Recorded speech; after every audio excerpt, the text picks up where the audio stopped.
কোন কাগুজে সংস্কারে বিএনপি বিশ্বাস করে।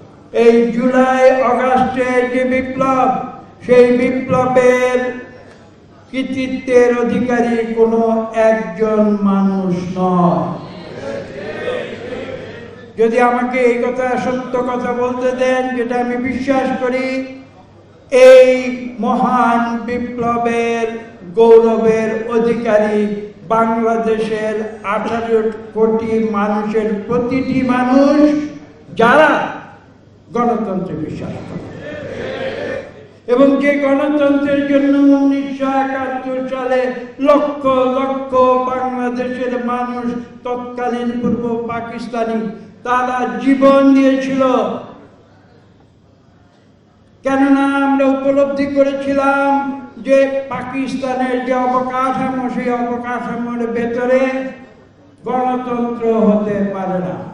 যদি আমরা গণতন্ত্রে বিশ্বাস করি, বাংলাদেশের ইতিহাস পর্যালোচনা করুন, সেই পরাক্রমশালী মুঘল সাম্রাজ্যকেও কিন্তু তার অধীনতা বাংলাদেশের এই অঞ্চলের মানুষ স্বীকার করে না, বারবার বিদ্রোহ করেছে, পাকিস্তানের বিরুদ্ধে বিদ্রোহ করেছে, বাকশালকে তাড়িয়েছে বাংলাদেশের মানুষ, কারণ তারা স্বাধীন ছিল। তারা কেন কারো অপশাসনের কাছে মাথা নত করে না। কাজে আজকে সংস্কার যদি করতে হয়, বিএনপি প্রমাণ করেছে, বিএনপি সত্যিকার সংস্কারে বিশ্বাস করে। আমাদের চেয়ারম্যান সাহেব বলেছেন, আপনারা শুনেছেন, কোন কাগুজে সংস্কারে বিএনপি বিশ্বাস করে। বিএনপি সেই সংস্কারে বিশ্বাস করে যাতে বাংলাদেশের মানুষের কল্যাণ হবে, সেই সংস্কারে বিএনপি বিশ্বাস।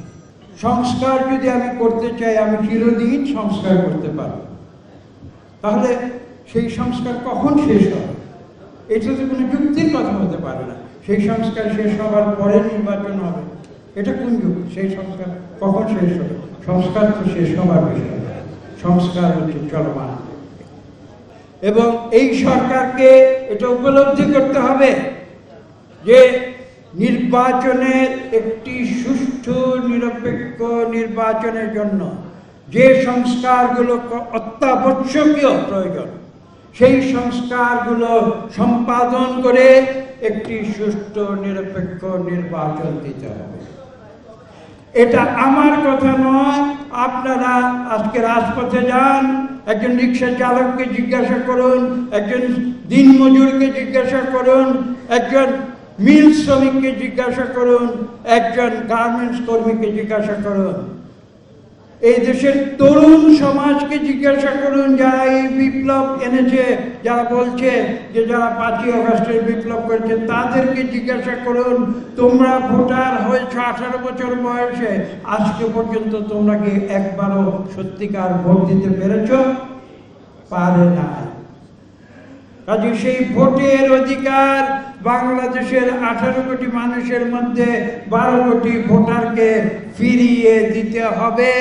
এটাই হচ্ছে এই অন্তর্বর্তীকালীন সরকারের মুখ্য দায়িত্ব।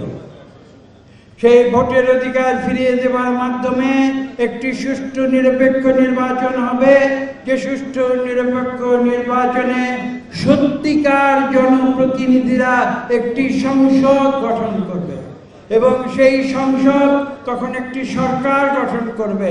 প্রয়োজনে তারা তখন এই সংস্কার, আমরা যদি ইনশাআল্লাহ আল্লাহর রহমতে যদি জনগণ আমাদের ভোট দেয়, আমরা যে প্রতিশ্রুতি দিয়েছি সেই প্রতিশ্রুতি অনুযায়ী জনগণের কল্যাণে এই 31 দফা সংস্কার ইনশাআল্লাহ আমরা সম্পাদন করব। আমাদের জনাব তারেক রহমান সাহেবের যে রাজনীতি, যেভাবে আওয়ামী লীগ কলুষিত করেছে, বাংলাদেশের সকল প্রতিষ্ঠানগুলোকে আওয়ামী লীগ যেভাবে ধ্বংস করেছে, সেই ধ্বংসস্তূপ থেকে বিএনপি ইনশাআল্লাহ এই দেশকে আবার ফিনিক্স পাখির মতো আকাশে তুলে দেবে। জনাব তারেক রহমানের নেতৃত্বে এই প্রত্যাশা ব্যক্ত করে আপনাদের সবাইকে ধন্যবাদ জানাই।